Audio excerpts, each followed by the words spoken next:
여러분, 덴마크가 무너졌습니다. 10조 원이에요. 10조 이 돈을 쥐어들고 한국에 달려왔습니다. 무릎 꿇고 애원했어요. 제발, 제발 팔아주십시오. 한국이 뭐라고 했는지 아십니까? 죄송합니다. 3년 뒤에 연락 주시죠.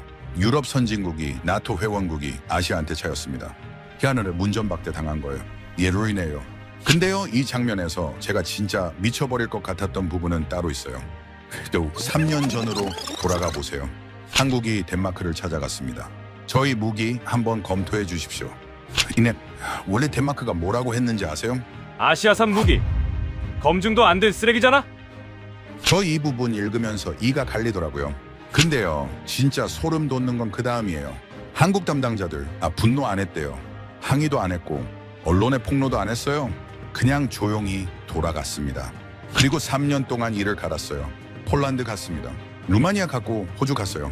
한국을 알아봐 주는 나라들한테 전부 갔습니다. 줄이 꽉 찼습니다. 그러고 나서 덴마크가 10조 들고 왔을 때 한국이 한 말 기억나시죠? 3년 뒤에 오세요. 순번이 그때예요. 이게 복수입니다. 소리 안 지르고 욕 안 하고 싸우지도 않았어요. 실력으로 입 틀어 막은 거예요. 저는 이 스토리 정리하면서 확신했습니다. 세상에서 가장 무서운 복수는 성공하는 거라고요. 오늘 이 이야기 끝까지 보시면 여러분도 느끼실 겁니다. 왜 지금 전 세계가 한국한테 줄을 서고 있는지 그 이야기 지금 바로 시작합니다. 시작에 앞서 좋아요와 구독 눌러주시면 한국의 더 많은 이야기를 소개하는 데에 큰 힘이 됩니다. 안녕하세요. 저는 빅토르 크론입니다. 덴마크 국방조달청에서 25년간 무기 구매를 담당해왔어요. 유럽 최고의 방산 전문가라는 소리를 들으며 살았지요. 그래서 자부심이 대단했습니다. 무기 보는 눈만큼은 누구에게도 뒤지지 않는다고 믿었거든요. 그런데 그게 착각이었어요. 지독한 착각. 오늘 제가 들려드릴 이야기는 제 인생 최악의 판단에 관한 겁니다. 듣고 나시면 저를 한심하게 여기실 거예요. 저도 매일 그러고 있으니까요. 그날 우리 조달청에 긴급 안건이 올라왔습니다. 러시아 위협이 커지면서 자주포를 새로 들여와야 했거든요. 유럽 각국이 군비 경쟁에 뛰어들던 시기였어요. 우리 덴마크도 예외는 아니었지요. 저는 후보 업체 명단을 검토했습니다. 프랑스, 이스라엘, 독일. 익숙한 이름들이 줄지어 있었어요.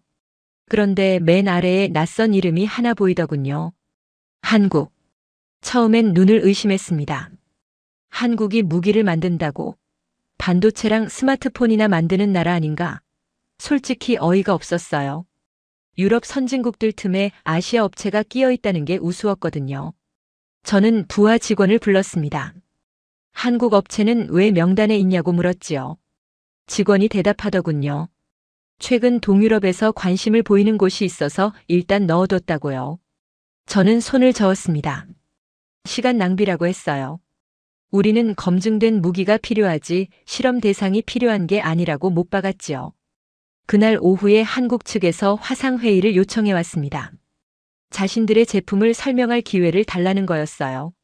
저는 마지못해 수락했습니다. 어차피 이스라엘 측과 가격 협상 중이었는데 경쟁자가 있다는 걸 보여줄 필요가 있었거든요. 회의가 시작됐습니다. 화면에 한국 담당자 얼굴이 떴어요. 단정한 정장에 진지한 표정이었지요. 그가 인사를 하고 프레젠테이션을 시작하려 했습니다. 저는 5분을 채 듣지 않았어요. 성능 수치가 나오기도 전에 손을 들어 말을 끊었습니다. 괜찮다고 충분히 들었다고 했지요.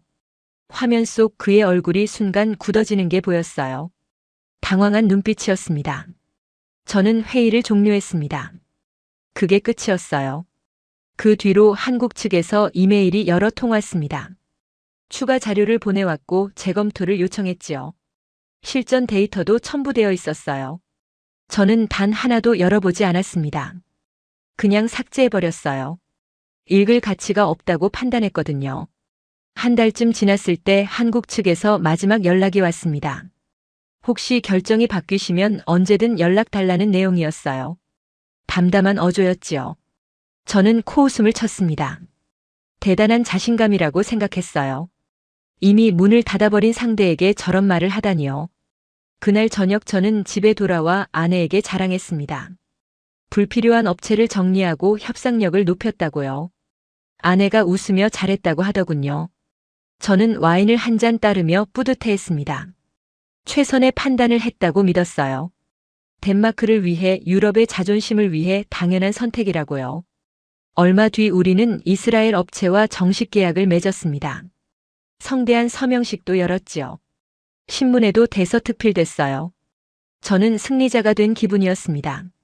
그런데 바로 그 시기에 이상한 소식이 들려왔습니다. 폴란드가 한국과 대규모 계약을 맺었다는 거예요. 제가 문전박대했던 바로 그 업체와요. 저는 비웃었습니다. 폴란드는 급하니까 아무거나 사는 거라고요. 우리는 다르다고 신중하게 최고를 선택한 거라고 스스로를 위로했지요. 그게 얼마나 오만한 생각이었는지 그때는 정말 몰랐습니다. 한국을 깔보고 무시하고 쫓아낸 그날의 판단이 어떤 결과를 가져올지 상상도 못했어요. 지금 생각하면 그날이 모든 비극의 시작이었습니다. 제 손으로 덴마크의 미래를 걷어찬 거였지요. 이스라엘과의 계약은 순조롭게 진행됐습니다. 서명식 날 저는 양복을 새로 맞춰 입었어요. 기자들이 몰려왔고 플래시가 터졌지요. 덴마크 국방장관이 직접 참석해서 악수를 나눴습니다. 저는 그 자리에서 공로를 인정받았어요. 최적의 파트너를 찾아낸 공로라고요. 계약 규모는 어마어마했습니다. 자주포 수십 문의 다연장 로켓 시스템까지 포함된 패키지였어요. 덴마크 역사상 손꼽히는 대형 방산 계약이었지요. 언론에서는 현명한 선택이라고 칭찬했습니다. 저는 우쭐했어요. 유럽에 검증된 파트너와 손을 잡았으니 이제 걱정할 게 없다고 믿었거든요. 그런데 바로 그 무렵 묘한 소식이 들려왔습니다. 폴란드가 움직였다는 거예요. 동유럽의 그 나라가 대규모 무기 도입을 결정했다는 뉴스였지요. 처음엔 대수롭지 않게 여겼습니다. 폴란드는 러시아 국경과 가까우니 급하게 뭐라도 사들이려는 거라고 생각했어요. 그런데 파트너가 한국이라는 거였습니다. 저는 커피를 마시다가 사례가 들렸어요. 한국이라고요? 제가 5분 만에 회의를 끊어버린 그 나라. 이메일도 열어보지 않고 삭제해버린 그 업체? 폴란드가 그런 곳과 계약을 맺었다니 믿기지 않았습니다. 동료에게 물어봤어요. 폴란드가 왜 저런 선택을 했냐고요. 동료도 고개를 갸웃거리더군요. 아마 가격이 쌌을 거라고, 동유럽은 예산이 빠듯하니까 그런 선택을 한 거라고 추측했지요. 저는 고개를 끄덕였습니다. 그래, 싼 게 비지떡이지. 폴란드는 급하니까 아무거나 집어든 거야. 우리 덴마크는 다르다고요. 신중하게 최고를 골랐으니까요. 그때까지만 해도 저는 폴란드를 동정했습니다. 저런 검증 안 된 물건을 사서 어쩌려고 그러나 싶었어요. 나중에 문제가 터지면 후회할 텐데 그런 생각을 하며 혀를 찼지요. 계약서에 도장을 찍고 나니 마음이 한결 가벼웠습니다. 이제 몇 년만 기다리면 최신 무기가 들어온다. 덴마크의 국방력이 한층 강해질 거라고 기대했어요. 저는 그날 저녁 아내와 외식을 했습니다. 비싼 레스토랑에서 스테이크를 먹으며 자축했지요. 그런데 계약서 한 구석에 찜찜한 부분이 있었어요. 납기 조항이었습니다. 정확한 인도 날짜가 명시되어 있지 않았거든요. 대략적인 기간만 적혀 있었지요. 저는 법무팀에 물어봤습니다. 이게 정상이냐고요. 담당 변호사가 대답하더군요. 방산 계약에서는 흔한 일이라고요. 생산 일정이 유동적이라 구체적인 날짜를 못 받기 어렵다고 설명했습니다. 저는 그 말을 믿었어요. 이스라엘은 중동에서 잔뼈가 굵은 나라니까요. 실전 경험도 풍부하고 기술력도 검증됐으니 설마 문제가 생기겠나 싶었지요. 그렇게 시간이 흘렀습니다. 어느 날 사무실에서 인터넷 기사를 보다가 폴란드 관련 뉴스를 발견했어요. 한국과의 계약 규모가 생각보다 훨씬 크다는 내용이었습니다. 자주포만 수백 문이 넘었어요. 거기에 전차 전투기까지 포함된 종합 패키지였지요. 숫자를 보고 눈이 휘둥그레졌습니다. 우리 덴마크 계약의 몇 배는 되는 규모였거든요. 폴란드가 저렇게 큰 돈을 쓸 여력이 있었나 싶었어요. 예산이 빠듯한 나라라고 알고 있었는데 말이지요. 더 놀라운 건 납기였습니다. 기사에 따르면 폴란드는 계약 후 2년 안에 상당량을 인도받기로 했다고 나와 있었어요. 2년이요. 우리 계약보다 훨씬 빠른 일정이었습니다. 저는 콧웃음을 쳤어요. 2년 안에 저 많은 물량을 납품한다고. 불가능해. 허풍이거나 나중에 연기될 게 뻔하다고 생각했지요. 한국 같은 나라가 그런 생산 능력을 갖췄을 리 없다고요. 그때 동료 하나가 슬쩍 다가와서 말하더군요. 폴란드 선택이 의외로 괜찮을 수도 있지 않냐고요. 한국 무기가 요즘 평가가 좋다면서요. 저는 단호하게 고개를 저었습니다. 평가가 좋으면 뭐해요? 실전 검증이 안 됐는데. 유럽 환경에서 제대로 작동할지 누가 알아요. 우리는 그런 모험을 할 수 없다고 잘라 말했지요. 동료는 더 이상 말하지 않았습니다. 저는 그 대화를 금세 잊어버렸어요. 폴란드 따위는 신경 쓸 가치가 없다고 여겼거든요. 우리는 우리 길을 가면 되는 거였습니다. 그 무렵 저는 승승장구하고 있었어요. 대형 계약을 성사시킨 공로로 인사평가에서 최고점을 받았습니다. 동료들 사이에서 인정받았고 상사에게도 칭찬을 들었지요. 저는 자신감에 차 있었습니다. 점심시간마다 동료들과 모여 잡담을 나눴어요. 유럽 방산 시장 이야기가 자주 나왔지요. 누군가 한국 얘기를 꺼낼 때마다 저는 손사래를 쳤습니다. 아시아 무기는 아직 멀었다고 유럽 시장에서 통할 리 없다고 단언했어요. 제 말에 동료들도 고개를 끄덕였습니다. 그렇지, 유럽은 유럽끼리 해야지. 아시아가 뭘 안다고. 우리는 서로의 의견에 동조하며 안심했지요. 돌이켜보면 그게 집단적인 착각이었어요. 우리는 세상이 변하고 있다는 걸 보지 못했습니다. 아니, 보려고 하지 않았지요. 유럽이 최고라는 오래된 믿음에 갇혀서 현실을 외면했던 거예요. 그 사이 폴란드는 조용히 준비하고 있었습니다. 한국과 손을 잡고 착착 절차를 밟아 나갔지요. 우리가 비웃는 동안 그들은 미래를 설계하고 있었던 겁니다. 저는 그걸 몰랐어요. 아니, 알려고 하지 않았습니다. 눈앞의 성공에 취해서 주변을 살피지 않았지요.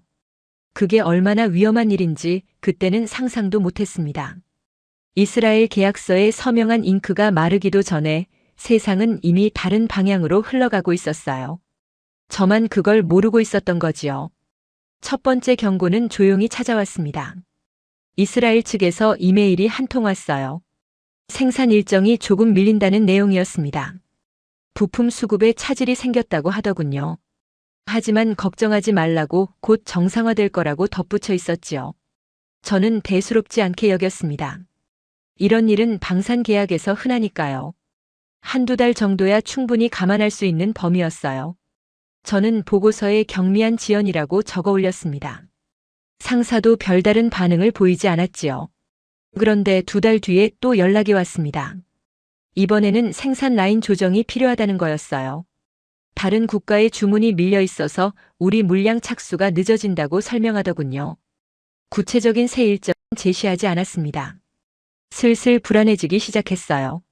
저는 담당자에게 전화를 걸었습니다. 정확히 언제 받을 수 있느냐고 물었지요. 상대방은 말을 돌렸어요. 최선을 다하고 있다. 조금만 기다려달라. 그런 뻔한 대답만 반복했습니다. 답답했지만 더 밀어붙일 수가 없었어요. 계약서에 구체적인 납기가 명시되어 있지 않았으니까요. 법적으로 따질 근거가 약했던 거지요. 저는 속으로만 조바심을 삼켰습니다. 그 무렵 이상한 소문이 돌기 시작했어요. 이스라엘 업체가 다른 나라 계약도 줄줄이 지연시키고 있다는 거였습니다. 우리만 그런 게 아니었던 거지요. 전 세계적으로 수요가 폭발하면서 생산이 따라가지 못하고 있다는 분석이 나왔습니다. 우크라이나 전쟁 탓이었어요. 각국이 앞다투어 무기를 사들이면서 모든 업체의 주물량이 폭주했거든요. 생산 능력이 한계에 달한 거였지요. 저는 그제야 심각성을 깨달았습니다. 우리가 줄을 잘못 선 건 아닐까 하는 의문이 스멀스멀 피어올랐어요. 하지만 인정하기 싫었습니다. 제가 내린 결정이 틀렸다고 인정하면 그동안의 자부심이 무너지는 거니까요. 상사에게 보고를 했습니다. 솔직하게 말했어요. 상황이 좋지 않다고, 납기가 불투명하다고요. 상사의 표정이 굳어지더군요. 하지만 뭐라고 하진 않았어요. 지켜보자고만 했습니다. 그때 또 폴란드 뉴스가 들려왔어요. 폴란드가 한국에서 첫 물량을 인도받았다는 거였습니다. 계약한 지 1년밖에 안 됐는데 벌써 받았다고요. 저는 처음에 오보일 거라고 생각했어요. 그렇게 빨리 납품하는 게 가능할 리 없다고요. 그런데 사진까지 올라왔습니다. 폴란드 군인들이 새 자주포 앞에서 환호하는 모습이었지요. 웃고 있었어요. 진짜였습니다. 가슴이 철렁 내려앉았어요. 우리는 아직 첫 물량도 못 받았는데 폴란드는 벌써 실물을 굴리고 있었습니다. 같은 시기에 출발했는데 결과가 이렇게 달랐던 거지요. 동료들 사이에서 수군거림이 시작됐습니다. 폴란드 이야기가 자주 나왔어요. 누군가 조심스럽게 말하더군요. 우리도 한국 것으로 갈 걸 그랬냐고요. 저는 반박했습니다. 품질이 다르다고 실전 검증이 안 됐다고요. 하지만 목소리에 힘이 없었어요. 확신이 흔들리고 있었거든요. 이스라엘 측에 다시 연락했습니다. 강하게 항의했어요. 도대체 언제 주냐고, 이러다 우리 국방에 구멍이 뚫리면 어쩔 거냐고요. 상대방은 미안하다고만 했습니다. 전 세계적인 수요 폭발 때문이라고, 어쩔 수 없다고요. 조금만 더 기다려달라는 말을 또 반복했지요. 기다리라니요. 언제까지요? 1년? 2년? 3년? 아무도 답을 주지 않았습니다. 저는 그날 밤 잠을 설쳤어요. 천장을 바라보며 생각했습니다. 내가 뭘 잘못한 걸까? 어디서부터 어긋난 걸까? 한국을 쫓아낸 그날이 자꾸 떠올랐습니다. 화상회의 5분 만에 끊어버린 그 순간이요. 이메일 열어보지도 않고 삭제해버린 그 판단이요. 그때 10분만 더 들어봤더라면, 편견을 버리고 자료라도 검토했더라면, 지금 우리도 폴란드처럼 웃고 있었을까요? 후회가 밀려왔습니다. 하지만 쏟아진 물은 다시 담을 수 없잖아요. 저는 이를 악물고 버텼습니다. 아직 끝난 게 아니라고, 이스라엘이 약속을 지킬 거라고 스스로를 다독였지요. 그런데 상황은 점점 더 나빠졌어요. 다음 달에도 그 다음 달에도 연기 통보가 왔습니다. 구체적인 날짜는 끝내 나오지 않았어요. 우리 덴마크는 기다리고 또 기다렸습니다. 텅 빈 손으로요. 그 사이 폴란드는 두 번째, 세 번째 물량을 받아가고 있었어요. 세상은 빠르게 변하고 있었는데 우리만 제자리에 멈춰 있었습니다. 균열이 시작된 거였지요. 처음엔 작은 틈이었어요. 하지만 그 틈은 점점 벌어지고 있었습니다. 저는 그걸 막을 수 없었어요. 아니, 막을 방법을 몰랐습니다. 절벽 끝에 서 있다는 걸 그때는 미처 깨닫지 못했지요. 폴란드 소식은 매일같이 들려왔습니다. 처음엔 무시하려 했어요. 우리와는 상관없는 일이라고 생각했거든요. 하지만 점점 외면할 수 없게 됐습니다. 너무 자주, 너무 크게 들려왔으니까요. 어느 날 아침 출근길에 라디오를 켰는데 폴란드 이야기가 흘러나왔어요. 국방 전문가가 나와서 분석하고 있었습니다. 폴란드의 신속한 전력 증강이 유럽 안보의 새로운 기준을 제시했다고 평가하더군요. 사무실에 도착하니 동료들이 컴퓨터 앞에 모여 있었습니다. 뭔가를 보고 있었어요. 다가가서 확인해 봤지요. 폴란드 군사 훈련 영상이었습니다. 수십 대의 자주포가 일렬로 늘어서 있었어요. 포신이 일제히 움직이더니 동시에 불을 뿜었습니다. 굉음이 화면을 뚫고 나오는 것 같았어요. 엄청난 광경이었지요. 영상 아래 댓글이 달려 있었습니다. 각국 전문가들이 감탄하고 있었어요. 이런 규모의 포병 전력을 2년 만에 갖춘 건 전례가 없다고들 했습니다. 저는 화면에서 눈을 떼지 못했어요. 저게 바로 한국산이었습니다. 제가 5분 만에 회의를 끊어버린, 이메일도 열어보지 않고 삭제한 그 업체의 제품이었지요. 점심시간에 구내식당에 갔습니다. 옆 테이블에서 대화가 들려왔어요. 젊은 직원들이 이야기하고 있었습니다. 우리도 한국 걸로 했어야 했다고요. 폴란드를 보라고요. 밥맛이 없었습니다. 몇 숟가락 떠먹다가 자리를 떴어요. 오후에 국방부 회의가 있었습니다. 각 부서 현황 보고 자리였지요. 제 차례가 됐을 때 일어섰습니다. 이스라엘 계약 상황을 보고해야 했어요. 준비한 자료를 펼치며 말했지요. 생산 일정 협의 중이라고요. 구체적인 날짜는 아직 확정되지 않았다고 덧붙였습니다. 회의실이 조용해졌습니다. 참모 한 명이 질문을 던졌어요. 폴란드는 벌써 다 받았는데 우리는 왜 이렇게 오래 걸리느냐고요. 할 말이 없었습니다. 계약 시기가 다르다고 변명했지요. 상황이 다르다고 둘러댔어요. 하지만 모두가 알고 있었습니다. 진짜 이유가 뭔지요. 회의가 끝나고 자리로 돌아왔을 때 등에서 식은땀이 흘렀습니다. 저녁에 이메일을 확인했어요. 누군가 익명으로 자료를 보내왔더군요. 폴란드 국방부가 발표한 보도 자료였습니다. 한국과 장기 파트너십을 맺었다는 내용이었어요. 공동 훈련도 하고 기술 협력도 확대한다고 했지요. 기사 말미에 폴란드 국방장관 인터뷰가 실려 있었습니다. 그는 한국을 최고의 파트너라고 극찬했어요. 약속을 지키는 나라라고 강조했지요. 신뢰할 수 있는 협력국이라고 덧붙였습니다. 가슴이 뜨끔했어요. 우리가 버린 그 파트너를 폴란드는 최고라고 부르고 있었습니다. 우리가 무시한 그 나라를 폴란드는 신뢰한다고 말하고 있었지요. 퇴근 시간이 됐지만 집에 가기 싫었습니다. 사무실에 혼자 남아 불을 끄고 어둠 속에 앉아 있었어요. 폴란드가 한국을 선택한 시점을 떠올렸습니다. 우리가 한국을 거절한 바로 그 시기였어요. 같은 무기를 두고 폴란드는 사겠다고 했고 우리는 싫다고 했지요. 결과가 이렇게 달랐습니다. 폴란드는 유럽 최강 포병국으로 떠올랐어요. 영국, 프랑스, 독일을 제치고 가장 강력한 화력을 보유하게 됐지요. 우리 덴마크는 여전히 빈손이었습니다. 차이가 뭐였을까요? 폴란드는 실용적이었습니다. 성능과 속도를 따졌어요. 반면 우리는 체면을 따졌지요. 유럽 것이어야 한다는 고정관념에 사로잡혀 있었습니다. 폴란드는 겸손했어요. 자기들이 급하다는 걸 인정하고 빨리 줄 수 있는 곳을 선택했지요. 반면 우리는 오만했습니다. 시간이 있다고 여유를 부렸어요. 결과는 명확했습니다. 겸손한 자가 승리했고 오만한 자는 패배했어요. 창밖을 바라봤습니다. 밤하늘에 별이 총총했어요. 평화로운 밤이었지요.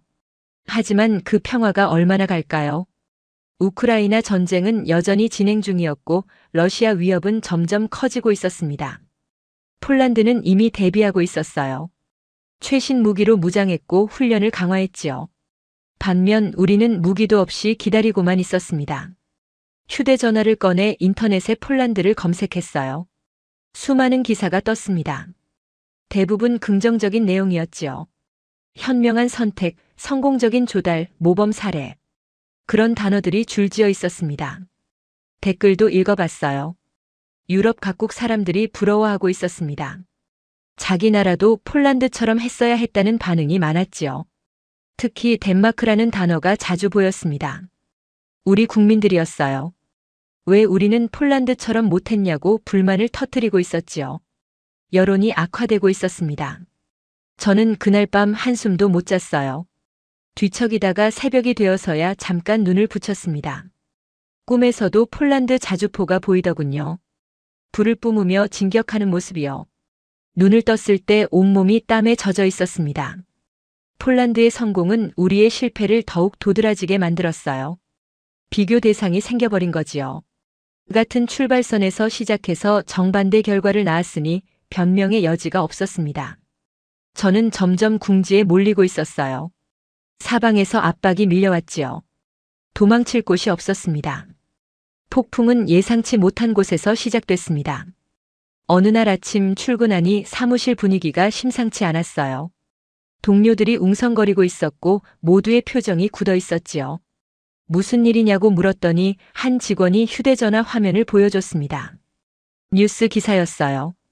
제목이 눈에 확 들어왔습니다. 덴마크 국방부 조달 의혹이라고 적혀 있었지요. 기사 내용은 충격적이었습니다. 우리가 이스라엘 업체를 선택한 과정에 문제가 있다는 거였어요.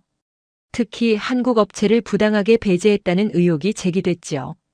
절차가 불투명했다, 사전에 결정이 나 있었다. 그런 주장들이 나열되어 있었습니다. 심장이 덜컥 내려앉았어요. 긴급 대책 회의가 소집됐습니다. 법무팀, 홍보팀이 모두 모였지요. 어떻게 대응할지 논의했습니다. 홍보팀장이 말했어요. 일단 부인하자고요. 근거 없는 의혹이라고 발표하자고 했습니다. 하지만 법무팀장이 반대했어요. 기자가 증거를 갖고 있다고 주장하는데 무작정 부인하면 역효과라고 지적했지요. 결국 진상조사에 협조하겠다는 입장을 내기로 했습니다. 그게 최선이었어요. 그런데 여론은 이미 악화되고 있었습니다. 인터넷에 분노한 댓글이 쏟아졌어요. 국민 세금으로 이게 뭐냐는 비난이 쇄도했지요. 특히 폴란드 사례와 비교하는 글이 많았습니다. 폴란드는 제대로 된 무기를 받았는데 우리는 뭐하고 있냐는 거였어요. 며칠 뒤 검찰이 움직였습니다. 국방부를 전격 압수수색했어요. 수십 명의 수사관이 들이닥쳤습니다. 제 사무실도 수색 대상이었지요. 컴퓨터가 압수됐고 서류 캐비닛도 모두 뒤져졌습니다. 수사관 앞에 서 있는데 다리가 후들거렸어요. 이메일 기록을 모두 제출해야 했습니다. 한국 측과 주고받은 내용도 포함됐지요. 제가 삭제한 이메일들이 복구돼서 증거로 제출됐습니다. 회의록도 압수됐어요. 한국을 검토 대상에서 제외한다고 적힌 문서들이요. 당시엔 당연한 결정이라고 생각했는데 이제는 증거가 되어버렸습니다. 저도 소환됐어요. 검찰 조사실에 앉아 있는데 심장이 터질 것 같았습니다. 검사가 물었어요. 한국 업체를 왜 배제했냐고요. 기술적 판단이었다고 답했습니다. 성능과 신뢰성을 고려한 결정이라고 설명했지요. 하지만 검사는 고개를 저었어요. 폴란드 사례를 들이밀었습니다. 한국 무기가 우수하다는 게 이미 입증됐는데 왜 검토조차 안 했냐고 추궁했지요. 할 말이 없었습니다. 당시에는 유럽 것이 낫다고 판단했다고, 한국은 경험이 부족하다고 생각했다고 고백할 수밖에 없었어요. 검사가 다시 물었습니다. 그게 개인적 판단이냐 아니면 위에서 지시받은 거냐고요. 신문은 몇 시간이나 이어졌습니다. 같은 질문이 반복됐지요. 조사가 끝나고 나왔을 때 온몸에 땀이 흘렀습니다. 건물 밖에 기자들이 기다리고 있었어요. 카메라가 저를 향했지요. 고개를 숙이고 빠르게 지나쳤습니다. 다음 날 신문에 제 사진이 실렸어요. 조달 의혹 관계자라는 설명이 달려 있었지요. 조사 결과가 나왔습니다. 직접적인 비리는 없었지만 절차상 문제가 많았다는 결론이었어요. 부적절한 조달 과정이라고 지적됐지요. 책임자 문책이 이어졌습니다. 저도 주의 처분을 받았어요. 무엇보다 힘들었던 건 동료들의 시선이었습니다. 복도에서 마주치면 고개를 돌리더군요. 점심을 같이 먹자는 사람도 없어졌지요. 저는 실패한 사람이 됐습니다. 낙인이 찍혀버린 거예요. 언론의 공세는 계속됐습니다. 매일 새로운 기사가 나왔어요. 정치권에서도 문제 삼기 시작했지요. 야당이 들고 일어났습니다. 국정조사를 요구했어요.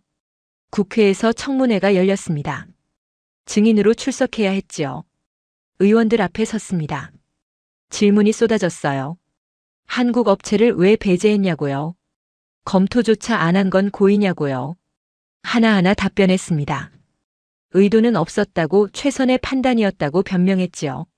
하지만 의원들은 믿지 않았습니다. 청문회가 끝날 때쯤 한 의원이 말했어요. 당신들의 오만이 국가를 위기에 빠뜨렸다고요. 폴란드는 준비됐는데 우리는 빈손이라고 질타했지요. 맞는 말이었습니다. 부인할 수 없었어요. 집에 돌아오면 아이들이 물었습니다. 아빠가 나쁜 사람이냐고요. 학교에서 친구들이 그렇게 말한다고요. 아내도 힘들어했습니다. 친구 모임에 나가지 못했어요. 사람들 눈을 피해 다녔지요. 모든 게 무너지고 있었습니다. 직장에서의 신뢰, 사회적 평판, 가정의 평화. 전부 잃어가고 있었어요. 밤마다 악몽을 꿨습니다. 한국 담당자들이 나타나서 저를 바라보는 꿈이었어요. 그들은 아무 말도 하지 않았습니다. 그냥 조용히 서서 저를 쳐다봤지요. 눈을 뜨면 베개가 눈물에 젖어 있었습니다. 그때 깨달았어요. 오만의 대가가 이토록 혹독하다는 걸요.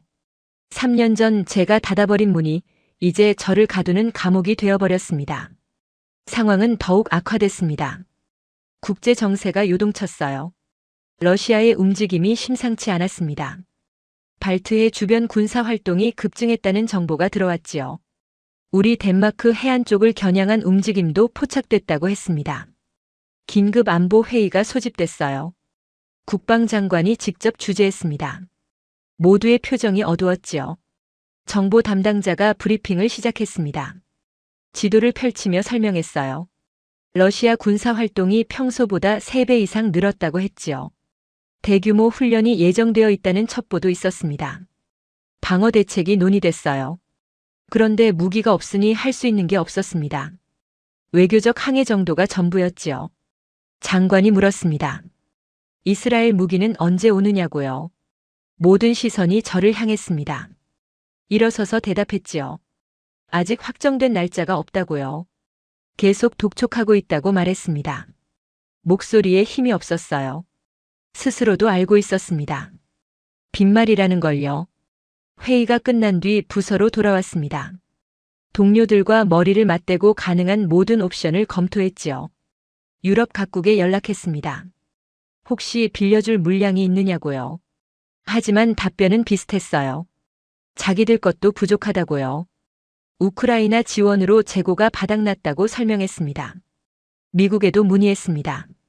긴급 지원이 가능하냐고 물었지요. 며칠 뒤 답변이 왔어요. 자국군 우선 원칙 때문에 어렵다고 했습니다. 최소 몇 년은 기다려야 한다고 통보했지요. 모든 문이 닫혀 있었습니다. 갈 곳이 없었어요. 동맹국도 도와줄 여력이 없고 이스라엘은 언제 줄지 모르는 상황이었지요. 막막했습니다. 그때 한 동료가 조심스럽게 말했습니다. 한국은 어떠냐고요? 회의실에 침묵이 흘렀습니다. 모두가 그 이름을 떠올리고 있었어요. 하지만 아무도 쉽게 말하지 못했지요. 제가 한국을 어떻게 대했는지 다들 알고 있었으니까요. 회의를 5분 만에 끊어버린 것, 이메일을 삭제해버린 것, 검토조차 거부한 것. 그 모든 게 이미 알려져 있었습니다. 누군가 말했어요. 지금 와서 연락하면 얼마나 창피하겠냐고요. 맞는 말이었습니다.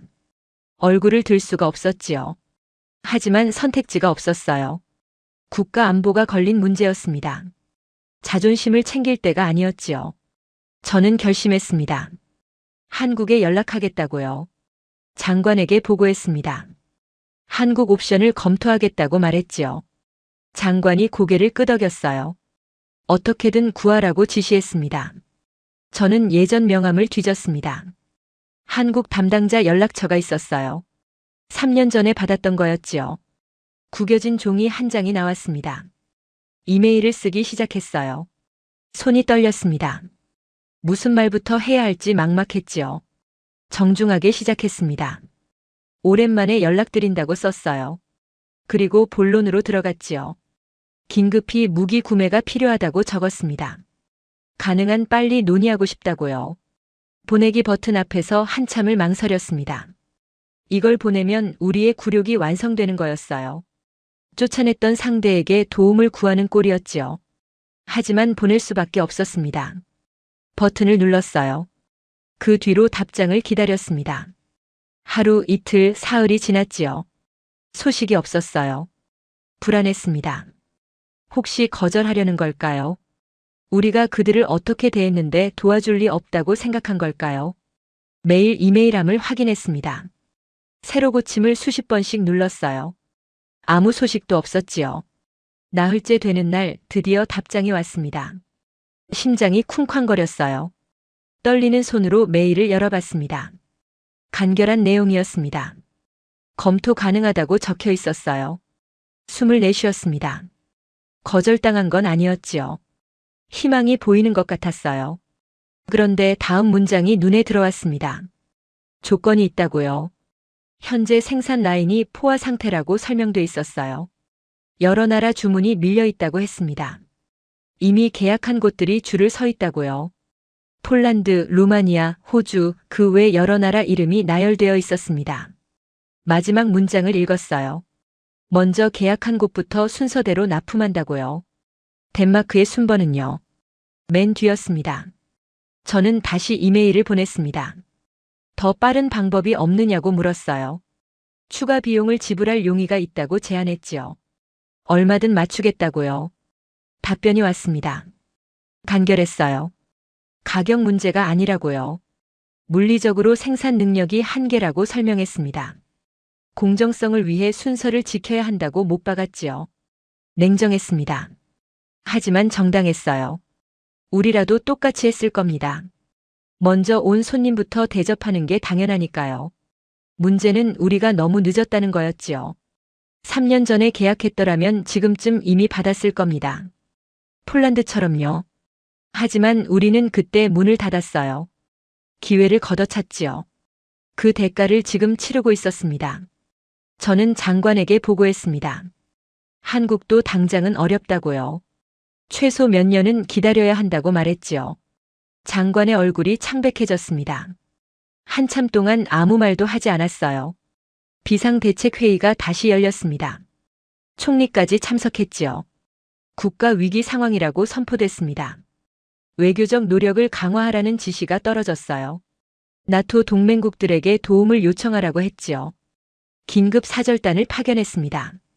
독일, 프랑스, 영국을 돌았어요. 무기 지원을 요청했지요. 결과는 실망스러웠습니다. 모두가 자기 나라 일로 바빴어요. 덴마크까지 도울 여력이 없다고 했지요. 나토 본부에도 호소했습니다. 집단 방어 의무를 상기시켰어요. 하지만 원론적인 답변만 돌아왔지요. 실질적인 군사 지원은 각국 판단이라고 했습니다. 완전히 고립됐습니다. 동맹도 소용없었고 돈도 소용없었어요. 애원에도 통하지 않았지요. 저는 한국에 마지막 이메일을 보냈습니다. 어떤 조건이든 검토하겠다고 썼어요. 제발 한 번만 더 고려해달라고요. 답변이 왔습니다. 내용은 변함없었어요. 순서를 지켜야 한다고요. 예외는 없다고 했습니다. 공정성이 무너지면 모든 파트너의 신뢰를 잃는다고 설명했지요. 그들은 원칙을 지키고 있었습니다. 먼저 믿어준 나라들을 배신하지 않는 거였어요. 저는 그 답변을 읽으며 쓴웃음을 지었습니다. 우리가 그들에게 뭘 했는지 떠올랐거든요. 무시하고 쫓아내고 들러리로 이용했지요. 그런 우리가 이제 와서 먼저 달라고 하니 얼마나 염치 없는 일인가요? 한국 입장에서는 거절할 만했습니다. 아니, 거절하는 게 당연했어요. 언론이 이 사실을 알아냈습니다. 기사가 쏟아졌지요. 덴마크가 한국에 요청했다가 거절당했다고 보도됐습니다. 굴욕이었어요. 전 세계가 보고 있었습니다. 무시했던 나라에 무릎 꿇었다가 차인 나라. 그게 우리 덴마크였지요. 댓글이 달렸습니다. 대부분 조롱이었어요. 자업자득이라고들 했지요. 오만의 대가라고 비웃었습니다. 특히 폴란드와 비교하는 글이 많았어요. 폴란드는 겸손해서 성공했고 덴마크는 오만해서 실패했다고 분석했지요. 저는 완전히 무너졌습니다. 길을 걷다가 사람들이 알아봤어요. 손가락질하며 수군거렸지요. 마트에서 장을 보는데 누군가 소리쳤습니다. 나라 망친 사람 아니냐고요. 아이들은 학교에서 견디기 힘들어했어요. 친구들이 놀렸거든요. 결국 전학을 가야 했습니다. 아내도 지쳐갔어요. 우울증 진단을 받았지요. 집안의 웃음소리가 사라졌습니다. 모든 게 제 탓이었어요. 3년 전 그 결정 하나가 이 모든 비극을 만들었지요. 밤마다 그날을 떠올렸습니다. 화상회의를 5분 만에 끊어버린 순간이요. 이메일을 열어보지도 않고 삭제한 순간이요. 그때로 돌아갈 수 있다면, 10분만 더 들어봤더라면, 편견을 버리고 검토했더라면, 하지만 시간은 되돌릴 수 없었습니다. 저는 한국에 마지막 메일을 보냈어요. 사과하고 싶다고 썼습니다. 그때 무례했던 것에 대해 진심으로 죄송하다고요. 답장은 오지 않았습니다. 아마 읽지도 않았을 거예요. 이미 끝난 일이었으니까요. 우리는 줄 끝에 서게 됐습니다. 몇 년을 기다려야 했지요. 그동안 불안 속에서 살아야 했습니다. 폴란드는 편안하게 잠들고 있을 거예요. 한국이라는 믿음직한 파트너가 있으니까요. 반면 우리는 공포에 떨고 있었습니다. 오만이 부른 재앙이었어요. 그 뒤로 많은 시간이 흘렀습니다. 저는 매일 아침 뉴스를 확인하는 게 두려워졌어요. 볼 때마다 폴란드 이야기가 나왔거든요. 한국과의 협력이 얼마나 성공적인지 보도됐지요. 폴란드는 유럽에서 가장 강력한 포병 전력을 갖추게 됐습니다. 영국, 프랑스, 독일을 제치고 1위에 올랐어요. 불과 3년 만에 이룬 성과였지요. 한국도 달라져 있었습니다. 이제 한국은 세계 4대 방산 강국으로 불리고 있었어요. 미국, 러시아, 프랑스와 어깨를 나란히 했지요. 어떤 면에서는 그들을 넘어섰다고들 했습니다. 생산 속도와 납기 준수에서는 한국이 세계 최고였거든요. 전문가들이 분석했어요. 한국의 성공 비결이 뭐냐고요? 첫째는 기술력이라고 했습니다. 반도체, 자동차, 조선으로 다진 제조 능력이 무기 생산에도 그대로 적용됐다고요. 둘째는 투자였지요. 한국은 연구개발에 엄청난 돈을 쏟아부었대요. 끊임없이 새 기술을 개발했다고 합니다. 셋째는 경험이었어요.